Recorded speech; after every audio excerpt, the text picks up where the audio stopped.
Hello, everybody, and welcome once again.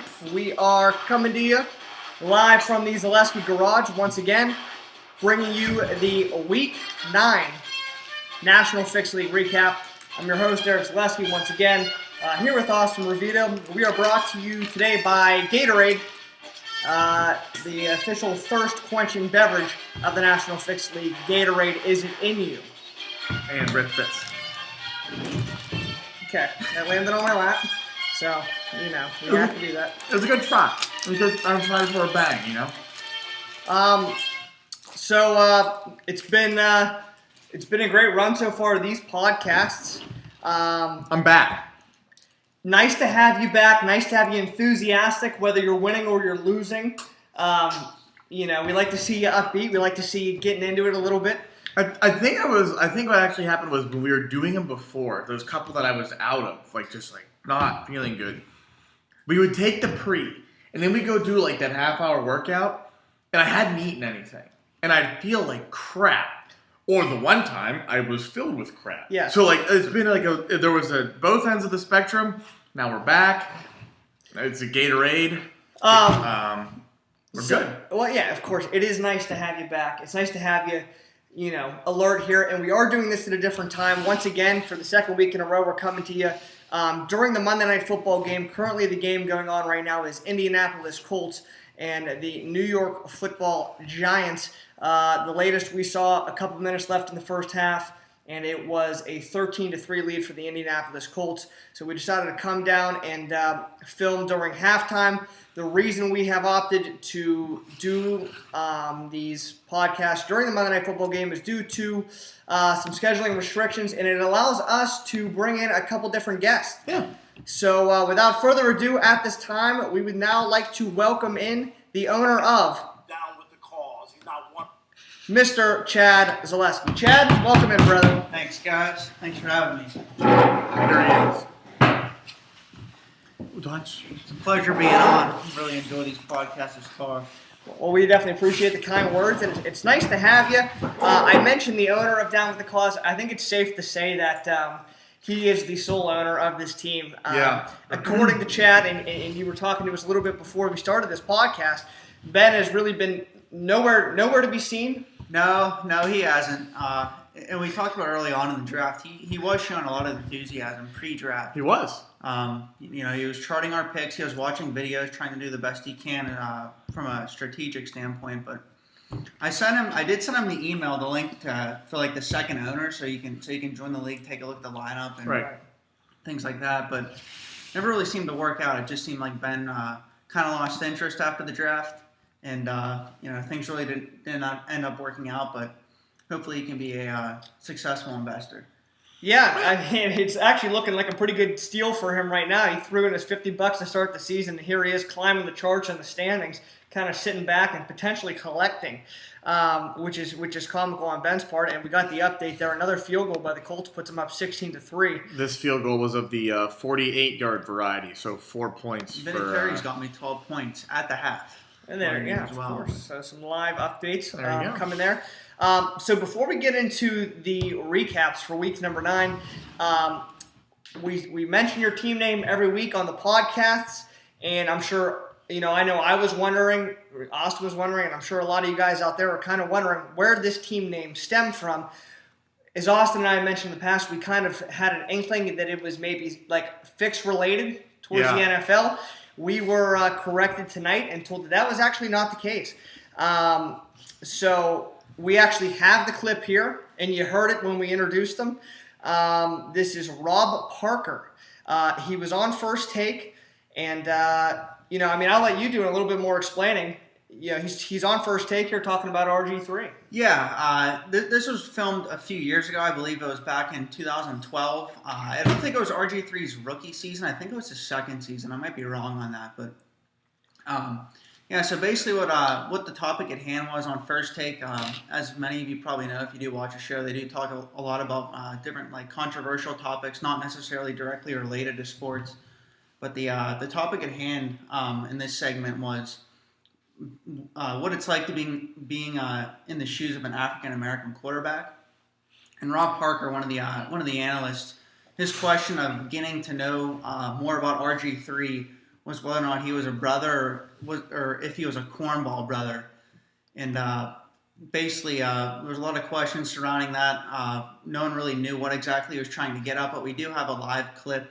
I think that you wanted to play. Yeah. So let's play what was said by Mr. Robert Parker on that day. We'll let this run for a little bit because it continuously, he just kind of keeps going on with it, which is unbelievable. So we'll give you guys a little taste of where this name stemmed from. Well, I've known for a long time. But my question, which is just a straight, honest question, is he a brother or is he a cornball brother? What does that mean? Yeah, explain that. Well, he's not really. Okay, he's black, he kind of does the thing, but he's not really down with the cause. He's not one of us. He's kind of black, he's in the, but he's not really like the guy you really want to hang out with because he's off to something else. Why is that here? So hopefully you guys could hear that well. I don't know what to make of his comments.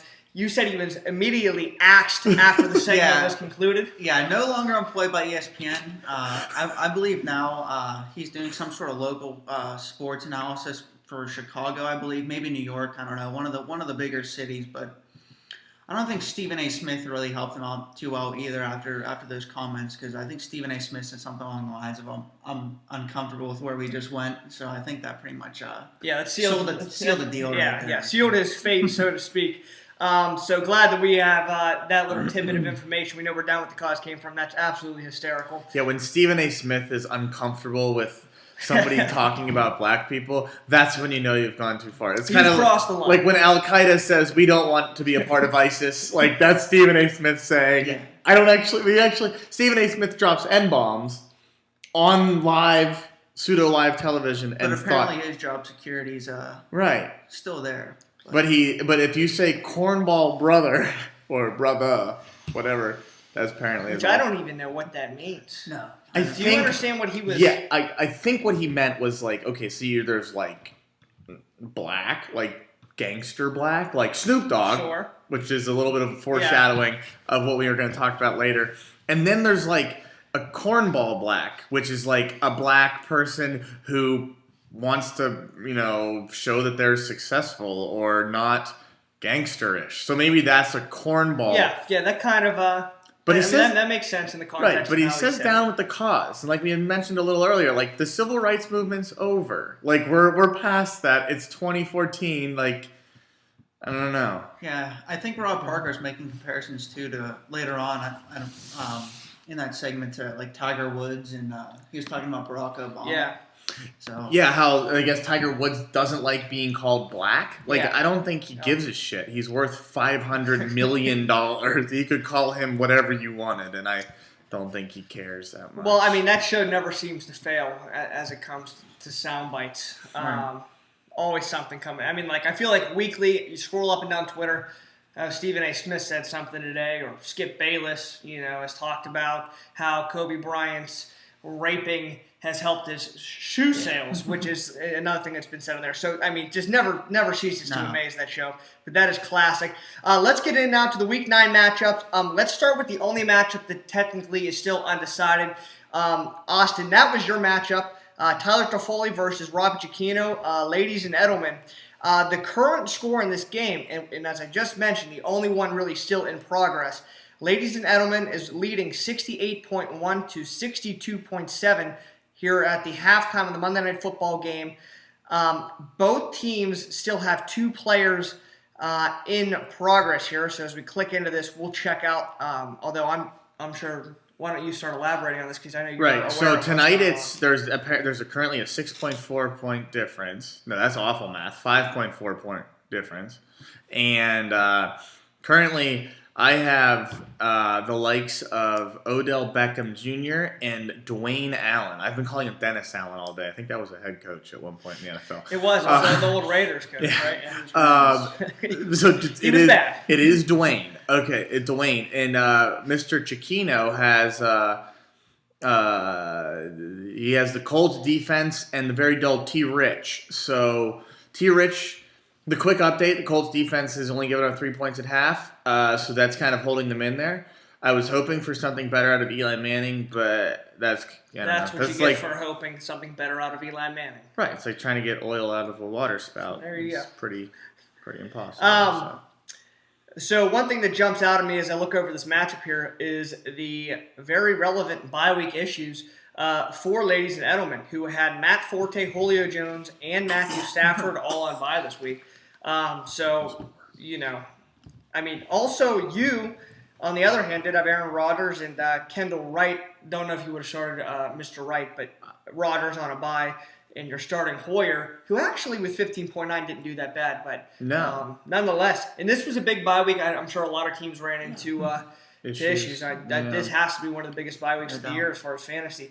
So that's going to be an interesting finish there. So it's really going to come down to the second half, obviously, of Monday Night Football. I admit I'm selfishly rooting against Ladies and Edelman. To give you a little backstory there, we were in some intense trade negotiations throughout the course of the week. Both of our teams at 4-4, so I thought both of us could kind of use a shakeup. I've mentioned on previous podcasts, that's really all I'm looking to do. I said I will literally take the worst end of a deal just for the sake of a shakeup to kind of get my team going. We were literally ready to pull the trigger on a deal, and he backed out late. And all I can say is he backed out for the sole fact that I guess Trent Richardson has favorable playoff matchups. That was like the determining factor, and we're not doing the deal. So I was a little frustrated with that. I thought we had a good deal in place that helped out both teams. So I'm hoping he kind of loses this week. We both dropped to 4-5, and it's kind of an I told you so moment. Wishing that we had gotten that trade done. I don't know what the future holds between Ladies and Edelman and Fade the Public as far as trades go. I will also say that there have been some trade negotiations tonight, and there's an imminent deal in place that's probably won't occur this week, but potentially next week due to some bye week issues going on in the deal. So we won't give away too many details there, but there is something in the works, so to speak. So we'll have to stay tuned to see how that turns out. Nonetheless, this game will be coming down to the wire tonight. Austin, of course, best of luck to you. I mentioned Ladies and Edelman was at 4-4. Tyler Toffoli, you're currently sitting at 3-5. So this is a big one for you. You dropped down to 3-6. That's more or less the season. You'd have to really win out to give yourself a chance to be in playoff contention. So, and as we've gone over my lineup, there's no chance of me winning out. We played Guess the Number real quick with Chad when he came here. Guess the number of how many players are still on my team that I drafted. Chad guessed. I corrected. He correctly guessed 3. That is true. Yes, I did. I asked him how many players I drafted. Did I start this week? He guessed 1. The answer was 0. yeah, so 0 guys that you drafted in your lineup this week. Unbelievable, and you're sitting there with a chance to win, which would be an improbable feat. I think that if I won this would be a peak, and I can only go down from here. Martavis Bryant's an excellent play, by the way. Thank you. That's you. An excellent Yeah, he had there. 16.7 Sunday Night Football against Baltimore. Actually, I nice think little plug and play. I was watching the NBC on the computer on the live app or whatever, and I was actually in another tab dicking around with something else, and I heard Bryant for 6, and I clicked over. I was like, oh my god, he has 2 touchdowns. He's a huge red zone threat for the Steelers. I think Heath Miller's kind of diminishing from that role a little bit, and I think Martavis Bryant's really going to fill that gap for him. Yeah, and that's really opened up things for yeah. Antonio Brown also. And we'll get into that a little bit when you get into your matchup. But that Steelers offense looking really good to this point. Jumping over to the next matchup now. Couldn't wait to get this one out of the way. Another just anemic week for Fade the Public, who is just, what can you say? Yeah. Ending the week with 51.6. It was a must-win for Team Tone, my opponent. And they came out. They were the more desperate team this week. I think that shows right here on the score sheet. They came out with a 2-6 record. Losers of 4 straight. Needed a win to keep the playoff hopes alive. Although dim, they might be. But comes out, puts out a 96-point effort. Looking at what went wrong for my lineup, I'll tell you, Phillip Rivers with minus 2.2. You're not going to win a week ever with a quarterback with negative points. No. And that's hard to do, as a matter of fact. That's really hard to do. Phillip Rivers, who's been solid all season, goes out. The Chargers offense put up 0 points at Miami, so that kind of did me in. A nice week out of my running backs, but that's really about it. Don't want to spend any more time on that lineup. Could you play anyone besides Crow, or did you? Oh, Halou, 5.2, Fleener. I guess I could have played, but I mean, the lineup's not good. no. The lineup is not good. I did pick up Reggie Wayne this week. I don't expect him to do too much, but he's an upgrade over like a quarter of my lineup, so kind of a why not thing. I've always been really disappointed in Dwayne Bowe. I've had him over the past few years. He gets absolutely no targets. I think Alex Smith is a huge part of that problem. Dwayne Bowe's been an absolute frustration. Yeah, that's another guy. That's another guy you kind of picked up for the name over this Right. past week just to kind of get somebody in the lineup. I had some bye week issues this week and plugged him in. He had 5.5, which is terrible, especially if you consider the opponent, which was the New York Football Jets. Absolutely terrible. But like I said, no more time on this lineup. It doesn't deserve the airtime on this podcast. Let's praise Team Tone for a solid week. Couple stick taps for him. Starting on Thursday Night Football with Mark Ingram, 23 points at Carolina. That was huge to get his week underway. We've talked about it before. You get that big player going on Thursday night. Your fantasy week's off and running. You're feeling good. You get up Friday morning for work or school. Everything. It just kind of seems to the positive vibe kind of seems to flow throughout the course of your week and your weekend. Everything seems to be better, and had to be the case for Birdie here. 23 at Ingram. You couldn't have drew that up any better. I'm a little surprised at the record of this squad too. If you look in top to bottom, this roster actually isn't bad at all. Looking at those receivers, Des Bryant, Emmanuel Sanders, and Mohamed Sanu in the flex, that's a nice trio right there. And Sanu, a guy that's really coming on strong for Cincinnati, had 16.4 this week going up against Jacksonville. One thing that has hurt him, and it's gotten a lot of airtime in the previous podcast, you look down at the bench of Team Tone and you see Douglas Martin. He's sitting there, he's injured, a guy that just hasn't been able to get it going this year. And I do believe this. As he took a 0 from Clay Harbor this week in the tight end position. Delaney Walker was on a bye. You have Jimmy Graham there. This is a team that can compete. Right. He probably has another win. That's a trade that you can't predict a player's going to get injured, right? You can't do that. But it's been a rough go for Doug Martin, and I think it's really regressed this squad's progress to this point of the season. So, but he's going to get a big win here. He jumps up to 3-6, fade the public down to 4-5. He's looking to shake things up, but it's been absolutely heinous. One final thing, I know I don't really want to talk about my team anymore, but I did mention to you guys before the podcast tonight is how much that trade during the draft has really come back to haunt me. So as you all probably remember, I traded the 7th overall pick for the 1st overall pick and gave up my 4th round draft pick, and that has absolutely killed me this year. I underestimated how big of a factor that was really going to be. First off, McCoy has not been better than Marshawn Lynch, who was taken number 7. So the problem really starts there. But I don't have a tight end. I don't have a flex. My second wide receiver is mediocre, and that one of those at least could have been improved with a 4th round pick. That has killed me. That's a mistake that I'll never make again. And the funny thing is that a lot of people were arguing that I got the better side of that deal. If you recall, I know that I wasn't even at the adult league game, but apparently there were some rumblings in the locker room, yelling at Robbie Wright, "What are you thinking? What are you thinking?" Well, here he is now, and we'll actually jump to his game next. He's 8-1. He's the number 1 team in the league, and that probably also has a big role to play in it. I'm pretty sure at that point it wasn't established yet that he also had a 1st round pick. Everybody, I think, and that was still at the point where people thought that you had 2 1st round picks and he now had 2 4th round picks. No, that wouldn't make any sense. It was never. It may have been poorly worded initially, and I think that's why everyone was pissed. And then when people realized that he still had he got your 7th round pick instead of you having 2 firsts and stacking picks. Yeah, it was. So and it turned out to be a nice investment for him. And so this week it was the Money Manziels versus Team Cologne. I got some inside information. Robbie Wright felt that this was a rivalry week against Colin Fawcett. Both teams 7-1, but the record had nothing to do with the rivalry week.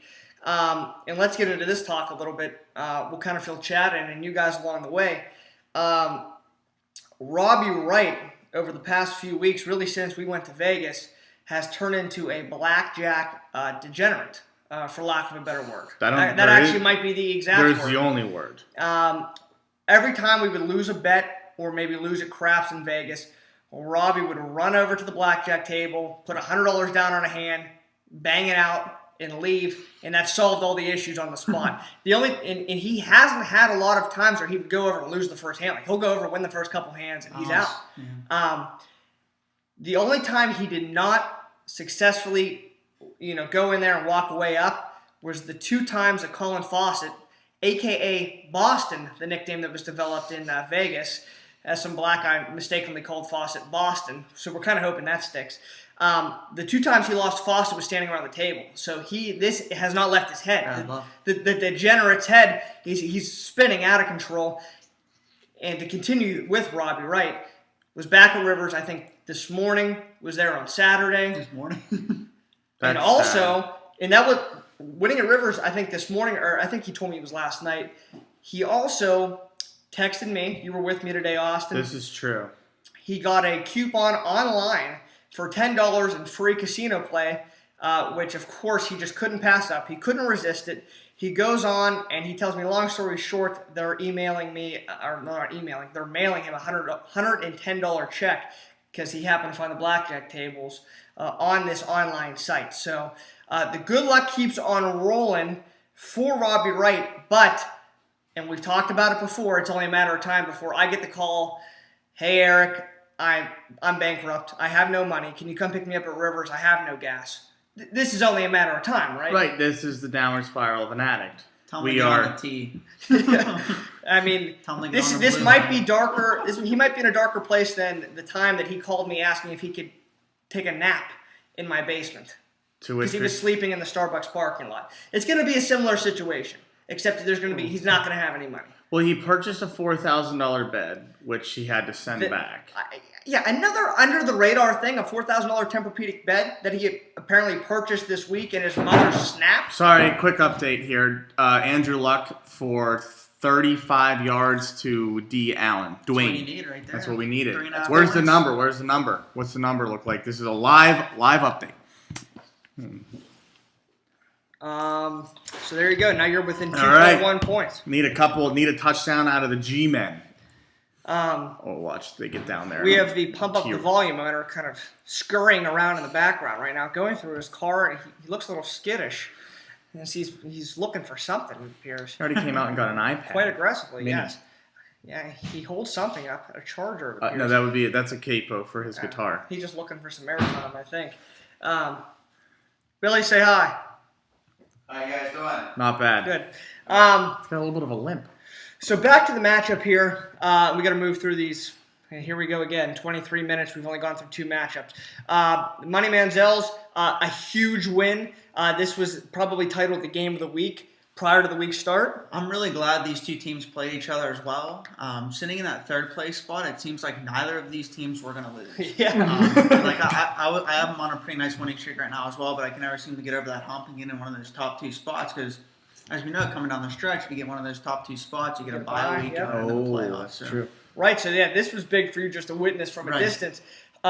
He loved it. And it yeah. actually ended up being kind of a rout on the end of the Money Manziels as they win 92.5 to 60.2 over Team Cologne. And Cologne has that 7-game win streak snapped.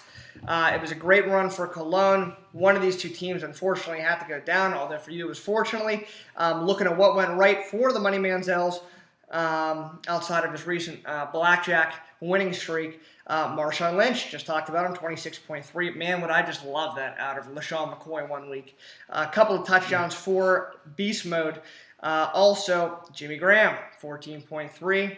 Anquan Bolden, 15.3. Demarius Thomas, 12.7. A pretty loaded That team is lineup top to loaded. bottom. One note here on the Money Manziel's roster, Nicholas Foles, quarterback. I saw he had a broken collarbone today. Yeah. So he's going to be out for 4 to 6 weeks, I think they said. I think Is that they something? extended it to 8, I think. 8 weeks. So he's Have sitting fun here. with Cutler brother. He's got Cutler, and he recently traded, I believe, with Tesla Motors to acquire Cutler. Could be worse. It could be worse. Yes, I was just going to say that. Could be Bortles. So Cutler's going to be the man that's going to probably have to try to carry this Manziel's team to a championship with that recent news on Foles. Looking over Team Cologne, Le'Veon Bell continued 11.8. He's just so consistent. And one note about him, he seems to receive, like all his touchdowns are receiving. He rarely rushes them in, which is interesting. I mean, you'll take them however you can get them, I guess. He only has like 3 on the year total, which is kind of surprising. Yeah, that's been our one knock on Bell all year is he's been so consistent with the yardage, not so much with the touchdown. Right. Yeah, exactly. Just not the touchdown. A plug and play this week, Bobby Rainey, as he had Eddie Lacy on a bye. Rainey with a nice little game, 12.1, but 0 out of Nick Novak, the San Diego kicker. We've talked about the Chargers with no points this week at Miami. A down week for Greggy Olsen, who only had 3, and only getting 10 points out of Russell Wilson hosting Oakland. I think it's time you're done. Like, just start Tom Brady. Russell Wilson is. I think you're done playing matchups here. Well, that's another thing. Now, of course, Brady blows up as soon as I trade him. Brady is 27.7 this week. We all probably saw the game against the Broncos. He's red hot. Yeah, I think you got to play him now. Yeah, I think you're done with Wilson. I think you have to until he proves you otherwise. Russell Wilson's one of the most up and down fantasy QBs. Like, I swear, one week he'll put up 30 points, next week 8, 10 points. I mean, you just need better consistency from your And starter. everyone goes nuts because he runs for 100 yards. Well, And- who's predicting him to run for 100 yards Yeah, again? yeah. Like, it doesn't make any sense. T.Y. Hilton, 31-yard touchdown. It's more points for, That is more Down points with the cause. for down with the cause. although not needed. And we'll not touch on that with our next This match. is a joke. Down with the cause just on the heaviest bye week of the season, putting up 110.1, and I'll put up another one because Vinatieri is going to kick the extra point. This kid's a beast. So with the win, Money Manziel's 8-1, Cologne down to 7-2. Let's jump over to your matchup now since we're already talking about it. Down with the cause, you and Ben versus Pump Up the Volume, Billy Z. And down with the cause, just piling on the points as we speak. The current score, 111.1 to 74.5. This is just continuing to get uglier and uglier for Down with the Cause, who had a big win last week to bring him up to 3-5. He's going to drop down to 3-6. Not looking too good for Pump Up the Volume moving forward, but I mean, what else can you say about Down with the Cause? A team that's, we talk about them every week. They're loaded. Even when you're plugging Ryan Tannehill in there, he's getting the job done with 28.2. I'll let you elaborate a little more on your matchup here. Yeah, so like going into the Monday night game, it was kind of looking like an average to above average week. I know I had a few Colts going in with T.Y. Hilton and Vinatieri, but all in all, it wasn't really looking like a great week for me. Both Kelvin Benjamin and Antonio Gates, both with pretty underwhelming performances this week. Benjamin only with 18 yards in the air, with Gates only 28 yards receiving. DeMarco Murray usually gets me around that 20-point area consistently week in, week out, but I don't think Brandon Whedon's really helping the cause in Dallas. Neither is Griffin, apparently. Right, but I'll definitely take the win as we move forward to the playoff push, and hopefully my team can stay healthy, knock on wood. Haven't really had to deal with too many injury issues this year, besides with Charles early on. I think he might have missed 1 or 2 games, but outside of that, I mean, I really can't complain. It's been a good year so far. And we always talk about, especially whenever beginning of the year, fantasy draft, the key to success, and there's not really one right way to do it, but the most common way to go about building your team is around 2 stud running backs. This is a prime example of that. Jamal Charles, DeMarco Murray, I mean, you'd be hard-pressed to find a better 1-2 combo in fantasy. So when you have those 2 guys, you're going to have a chance every week. A big win for you. You'll win your 4th in a row here, up to 8-2. I've already mentioned Billy down to 3-6 on the season. So looking at other matchups here, let's jump now to a big week. And the big week out of Barlick and McLaughlin, a team that needed to win. And they came out and ran it up. The final score, well, they're still patting on stats with Andrew Luck as we speak, but the current score is 133.3 for the Jacksons, to 81.6 for It's Only Smells. And we talked about the Smells. They were kind of soaring a little bit, getting hot. They had won 3 straight, but that comes to an abrupt end here as the Jacksons have just put on a clinic in week number 9. We said Luck's still pouring it on. He already has 19.2, and this is with 11 minutes and 50 seconds to go in the third quarter. Chrissy Johnson, actually a decent game by his standards, 10.1. Denard Robinson, 16.4. So these running backs that they're it's been a plug and play for them as the years progressed.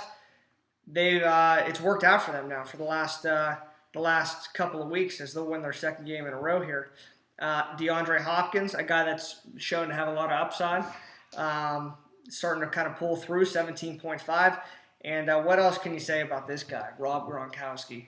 He's an absolute beast. I don't know if you guys saw that one-handed snare he made. I don't think it was. Did that result in a touchdown, or was he down? I can't remember if he was down at the goal line. I think they called him just short, but it was that an absolutely catch, absurd catch. There's like one person on the circuit that can make that catch. It was insane, but yeah. If you haven't seen it, look it up. Yeah, Gronk's an absolute monster. Another live update.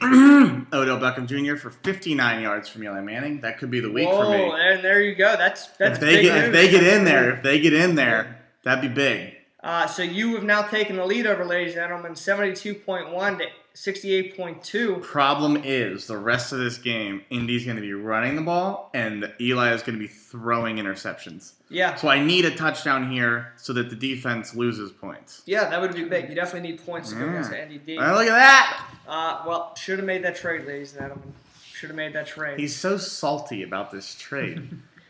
D. Jackson injured. So now let's jump to the final matchup of week number 9, Jerry Slambutsky versus Tesla Motors. Tesla Motors, he made his FaceTime last week. He stood in front of the media. He addressed the season. He owned up to it. He did. But not much you can really do right now. Another loss here for Tesla Motors. And a big win for Jerry Slambutsky and Rod Kern. Right. A team that was 3-5 needed to win this week. He'll bump up to 4-5 on the year. And wasn't a real strong performance from either side. But somebody's got to win this one. And 77.9 points out of Jerry Slambutsky is going to best the 63 from Tesla Motors.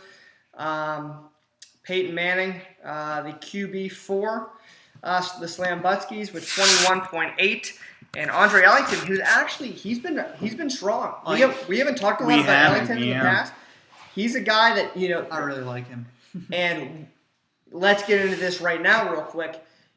We've talked about the Guru in previous podcasts. I know you want to get your word in. Yeah. He was high on Ellington. This is maybe the one guy this Definitely year. give him credit for Andre Ellington. I mean, this guy, he's involved all the way around in this offense, whether it's catching, running the ball. He gets his heavy dose of touches week in, week out. And anytime you can get consistent touches from a running back, he's going to produce. And Andre Ellington's certainly done that. Yep, and then you also look down this lineup. A.J. Green, nice for the Slambutskis to get him back. He had 10.1, a touchdown in week number 9. Tesla Motors, can't spend too much time talking about these guys. It's just nothing's going right. 1-8 he's going to be. And we realized, just talking upstairs, I do want to get to the Guru in a second, but we were talking upstairs. Austin posed a good question. Touchdown Giants coming across the screen. Andre Williams. This must be really delayed. You brought up, now, does the person who comes in last place in the regular season or the person that comes in last place in the playoffs have to buy the trophy? Which was a good question. Maybe we should What put are it we up to a thinking? vote, but I think we 3 came to the consensus that it's the team that finishes the worst during the regular season. That is truly the worst team in the league if you're not even making the playoffs. right. Because I think we would agree that the best team in the league is the team that finishes first in the regular season, because it doesn't technically mean you're going to win. Because the What numbers. was the other alternative? Yeah, I was going to say. I think you said if they tied or something, like if 2 teams have the same record. Yeah. So this is what I was thinking. So when I had this in my mind of the last place having to buy the first place team the trophy, I just kind of thought whoever is the worst team. So in my mind, even though I never said it out loud, I was kind of thinking regular season, worst team, worst record, flat out. But then as we thought about it a little bit more, we thought, why don't we say yes? It's the team with the worst record in the regular season has to buy first the champion, the trophy. But if there are two teams that are tied for the worst record, we will default that into the playoffs because there is a consolation bracket. Because the top 6 make the playoffs, bottom 6 play in a consolation. If there are two teams tied, I say we leave it to the consolation bracket, and whoever's the worst out of that has to buy the trophy. So you could be the 7th place team and end up having to buy the trophy under that circumstance. But if it's or do you think it's the last? Well, I was all for playing it out initially. That's why I initially thought. So like, let's do a quick. Sorry, we're taking. I'm time actually here. kind of Do a real quick look here. Other option now because I think you'll inspire more motivation to keep managing. So this, Yeah, with and the that consolation. So you know what? You're right, and that's really the whole goal of giving an incentive to not come in last is to keep interest even when your team isn't doing well. I think John's actually done a good job of that to this point. We obviously know that he is at the bottom of the barrel. He has 1 win. I think that the next worst team, there's a couple guys with 3 wins. So we'll kind of have to see how it plays out. I'm kind of thinking, though, if John does stay in the basement, I think he's the guy. Would you guys agree? I think you would own up to that as well. Yeah. I agree, too. I definitely agree there. Because think about it. If you miss the playoffs as a 7 seed and you go to this consolation bracket and you end up losing, you didn't have the worst team, but you might have had a couple of bad matchups. Right. You might have had a couple of injuries late in the year, and that ends up costing you. So I think the most fair way to do it is to take the guys last. But if it is tied, we can let it play out in a consolation bracket. Yeah, I think that's that works. the agreement. Yeah. We'll obviously have to be in touch with John about that as right, well. but yeah. So like, I was under the impression that like this leaky water bottle, this whole thing, it does play out as a bracket. I'm trying to figure out like the winner to game, loser to game thing. I mean, I'm okay with I'll likely be in this now. Like maybe it's almost you leave it to. No, we don't know yet. We got Right, but like if I was a part of it, I signed up for the league and I knew the possibility that I'd have to buy a trophy if I came in last place. I figured we played it out till the end because if we didn't, and you guys may have said this because I was totally zoned you guys out trying to figure this out. But if you manage to the last week 16, and you are the team that loses game C9 because this is the 11 and 12th place teams, I figured that was it. I mean, I'd be okay with it. I'm thinking what we do at this point. Maybe vote? In the Put vote a poll out there. We'll put the poll up. I think the votes might be a little biased, though, at this point. Right, because especially the teams that are falling in that bracket of 7 through 11. Because then you have the chance to buy it, and unless you just say, the last place team should do it. Maybe flip a coin. I think what we're gonna do is we're gonna put it up to a vote. We'll do a league vote. We'll kind of get the feedback and then go from there on how that's gonna be. That's all you can do. But I mean, I think if Tesla Motors finishes a couple games below everybody else in the standings, he finishes the year 2 and 11. I think he would own up and just say, He would definitely own up to that. I don't. It's well below his standard from a fantasy perspective. For sure. I think that'd be fine. I also personally wouldn't be against the other. So let's just kind of see how it plays out. Yeah, that's fair. Yeah. So as we finish up here, 2 final things that I want to get to. One, it was brought to my attention late last night that Snoop Dogg had once again released some videos on his Instagram. If you guys haven't seen him, you have to check him out. He is a big Pittsburgh Steelers fan, not afraid to voice his opinion in explicit manner over Instagram. Don't watch this at work. Do not watch it at work.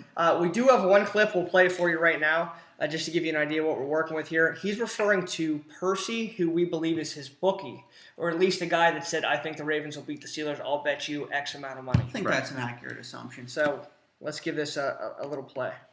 Yeah, fuck the Ravens, nigga. Where my motherfucking money at, Percy? Talking all that shit, nigga. I want my motherfucking money in nickels. I want my money in nickels, motherfucker. Talking that shit. R.M.M. Percy, nigga. So there you have it. This gay for capitalistic America. This guy's a millionaire. Sure.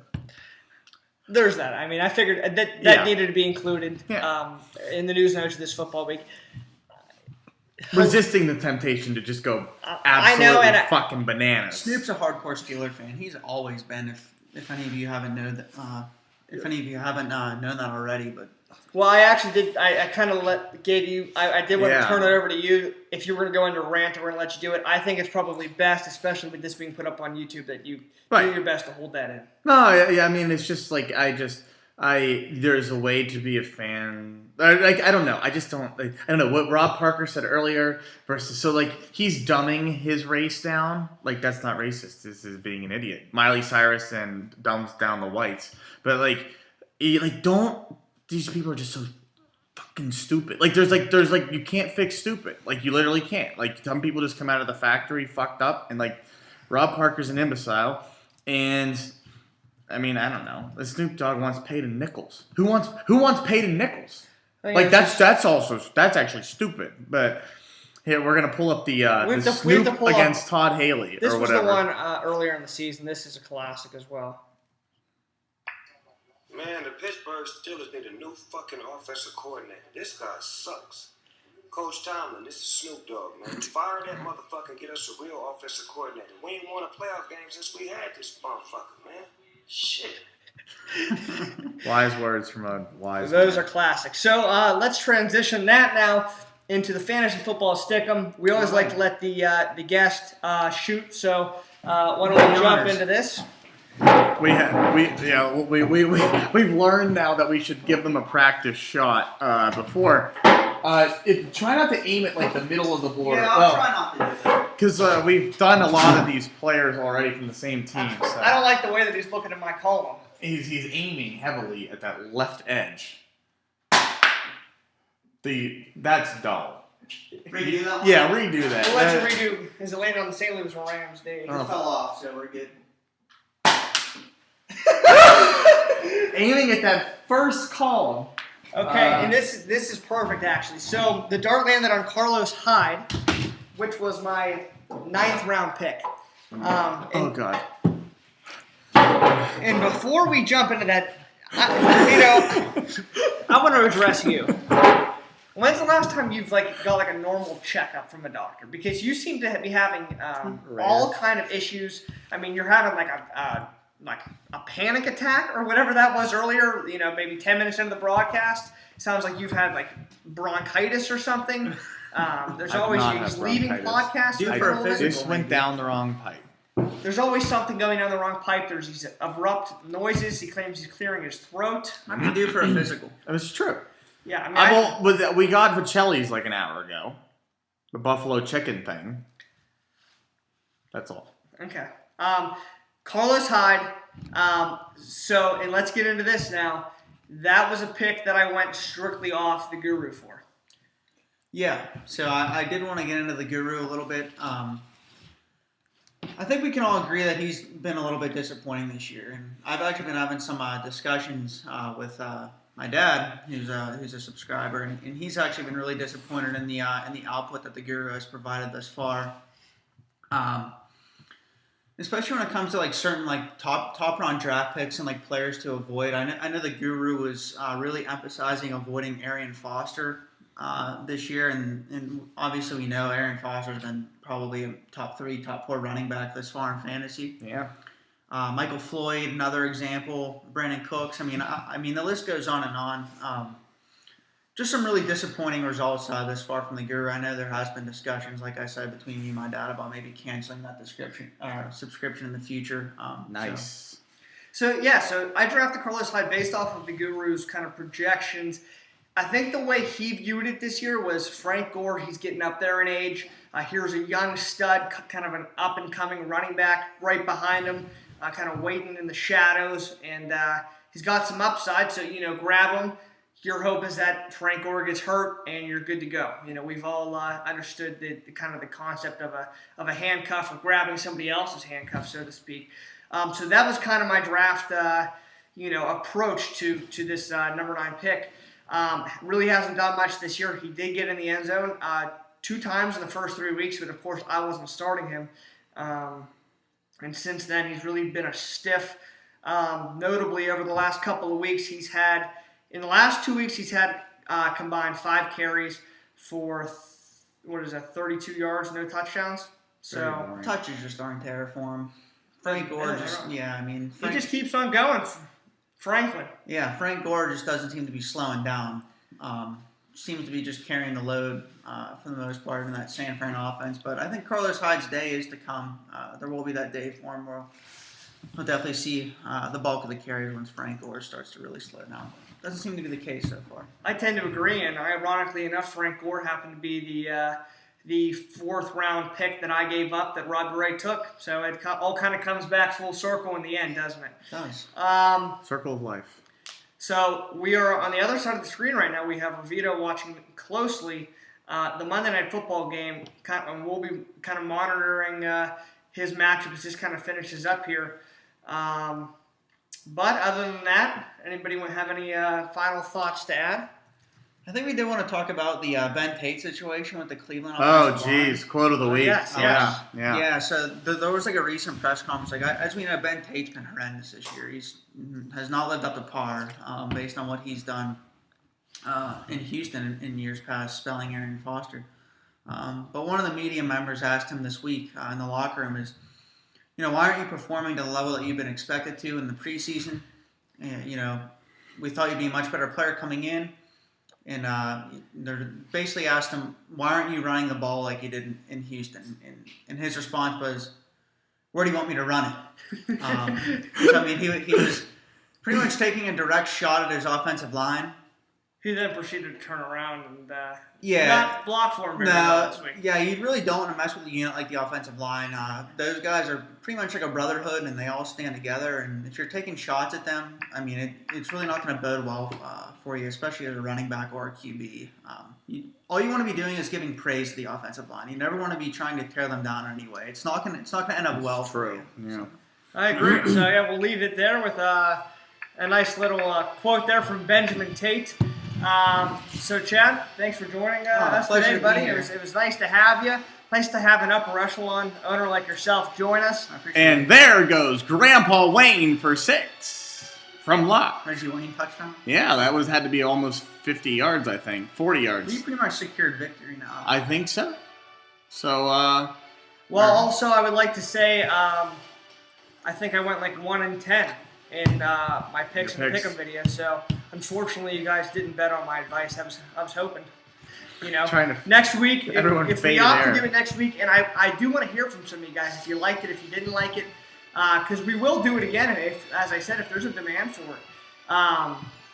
we're This is some of the we're worst- unsure what we're listening to This is over some here. of the worst NFL Yeah, themes this is we've some ever really heard. old school stuff. Please get us to something different.